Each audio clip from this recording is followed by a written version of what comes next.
So in this problem, we need to prove the following. So let us begin. We will solve our problem from the left hand side. So here on the left hand side, we are given in the numerator the sum of two sine functions. So we have sine A plus sine 3A. And in the denominator, we have the difference of two cosine function. We have cosine of A minus cosine of 3A. Now what we can do, we can use the transformation formula.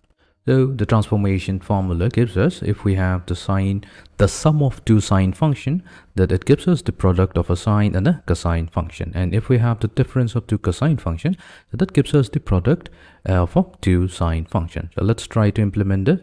So in the numerator, we have sine A plus sine 3A. So what we'll do, we'll assume that 3A is alpha and A is beta. Just making sure here that alpha is greater than beta in magnitude. This becomes easier to apply the formula. So we get 2 times in the numerator sine of the angle. So here we have alpha plus beta over 2. So we have 3a plus a, so that's 4a divided by 2. Multiplied to cosine of 3a minus a, so that's going to be 2a divided by 2. All divided by, now in the denominator, we have here as the difference of cosine function. So here we will consider a to be alpha and 3a to be beta. So we get negative 2 times sine of angle. So alpha plus beta will be 4a divided by 2. Multiplied to sine of angle alpha minus beta. So we have a minus 3a. So that's going to be negative 2a divided by 2. So let's simplify. We're going to get 2 times sine of angle 2a times cosine of angle a divided by negative 2 times sine of angle 2a times sine of angle negative a.